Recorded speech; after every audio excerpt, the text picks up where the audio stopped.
అధికారులపై దాడి ఘటన కేసులో ట్విస్టులు కొనసాగుతున్నాయి. తన పేరుతో పోలీసులు ఇచ్చిన కన్ఫర్మేషన్ రిపోర్ట్ తప్పు అంటూ జైల్లో ఉన్న మాజీ ఎమ్మెల్యే పట్నం నరేందర్ రెడ్డి ఓ లేఖను విడుదల చేశారు.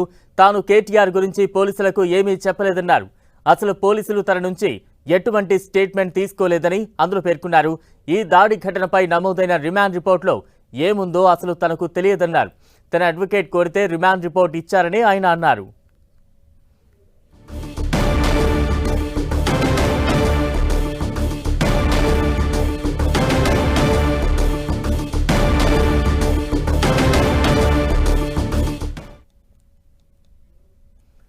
అధికారులపై దాడి ఘటన కేసులో ట్విస్టులు కొనసాగుతున్నాయి. తన పేరుతో పోలీసులు ఇచ్చిన కన్ఫర్మేషన్ రిపోర్ట్ తప్పు అంటూ జైల్లో ఉన్న మాజీ ఎమ్మెల్యే పట్నం నరేందర్ రెడ్డి ఓ లేఖను విడుదల చేశారు. తాను కేటీఆర్ గురించి పోలీసులకు ఏమీ చెప్పలేదన్నారు. అసలు పోలీసులు తన నుంచి ఎటువంటి స్టేట్మెంట్ తీసుకోలేదని అందులో పేర్కొన్నారు. ఈ దాడి ఘటనపై నమోదైన రిమాండ్ రిపోర్ట్లో ఏముందో అసలు తనకు తెలియదన్నారు. తన అడ్వకేట్ కోరితే రిమాండ్ రిపోర్ట్ ఇచ్చారని ఆయన అన్నారు.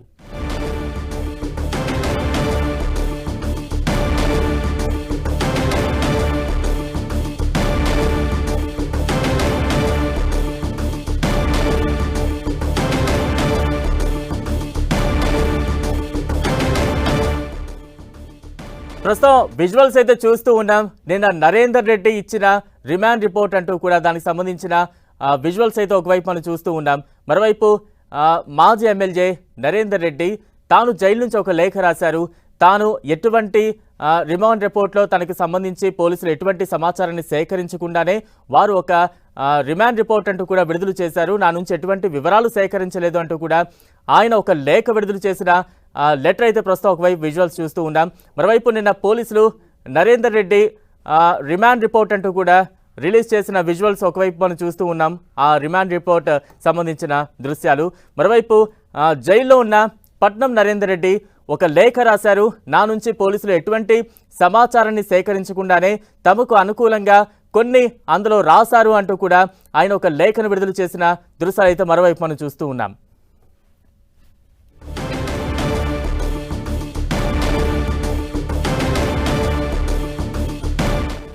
ఇక నరేందర్ రెడ్డి జైలు నుంచి ఒక లేఖ అయితే విడుదల చేశారు. తాజా అప్డేట్స్ అందించేందుకు మా ప్రతినిధి సునీల్ సిద్ధంగా ఉన్నారు. సునీల్,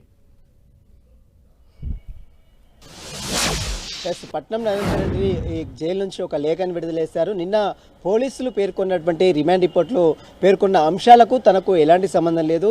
తన నుంచి అసలు పోలీసులు ఎలాంటి స్టేట్మెంట్ కూడా తీసుకోలేదు. ఇదంతా కూడా పూర్తిగా పోలీసులు కల్పించినటువంటి అభూత కల్పన మాత్రమే. తను కేటీఆర్ పేరు ఎక్కడ కూడా ప్రస్తావించలేదు అంటూ కూడా ఈరోజు పట్నం నరేందర్ రెడ్డి జైల్లో చెర్లపల్లి జైల్లో జ్యుడిషియల్ రిమాండ్లో ఉన్నటువంటి ఈ పట్నం నరేందర్ రెడ్డి ఒక లేఖని విడుదల చేశారు.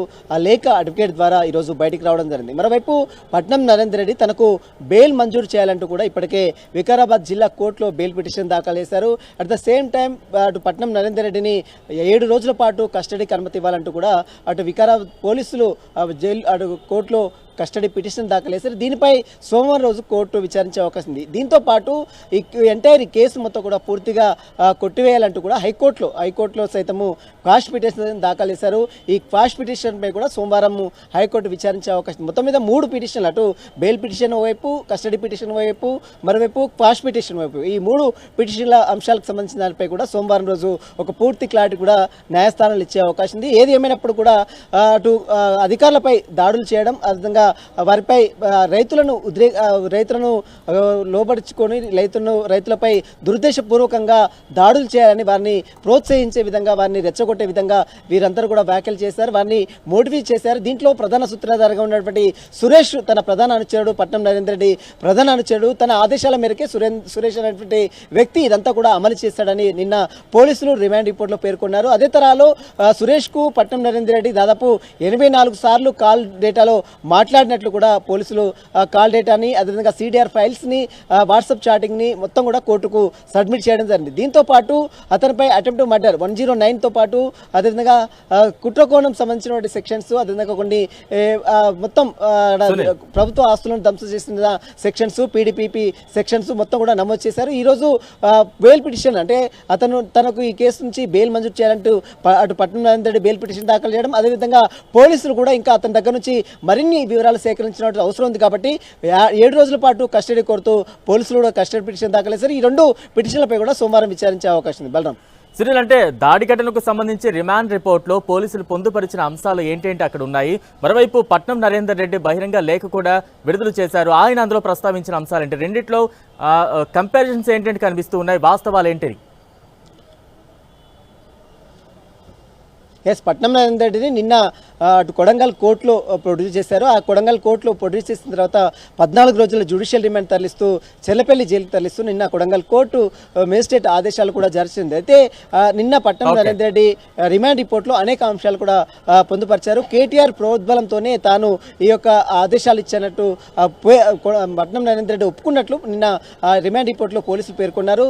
సురేష్తో పాటు అతని ప్రధాన అనుచరుగా ఉన్నటువంటి సురేష్తో దాదాపు 84 సార్లు కాల్ డేటా మాట్లాడారు. ఇదంతా కూడా పూర్తిగా కుట్రకోణం దాగి ఉందనే వాదన నిన్న అటు పోలీసులు రిమాండ్ రిపోర్ట్లో పేర్కొన్నారు. కానీ రిమాండ్ రిపోర్ట్లో పేర్కొన్నటువంటి అన్ని అంశాలు కూడా తనకు తెలియదు, అదంతా కూడా పూర్తిగా అవాస్తవం అంటూ కూడా ఈరోజు పట్నం నరేందర్ రెడ్డి లేఖను విడుదల చేశారు. కాబట్టి మరి చూడాలి ఈ కేసులో పోలీసులు ఫర్దర్గా ఎలాంటి స్టెప్ తీసుకుంటారు. ఎందుకంటే ఇప్పటికే బెయిల్ పిటిషన్ దాఖలు చేశారు, మరోవైపు కస్టడీ పిటిషన్ దాఖలు చేశారు, ఇంకోవైపు హైకోర్టులో క్వాష్ పిటిషన్ కూడా దాఖలు చేశారు. కాబట్టి ఈ అన్ని అంశాలకు సంబంధించి దానిపై కోర్టు జ్యుడిషియల్ ఎలాంటి నిర్ణయం తీసుకున్నది మాత్రం రాష్ట్ర రాజకీయంగా తీవ్ర ఆసక్తి అయితే నెలకొని చెప్పవచ్చు. Right, thank you Sunil.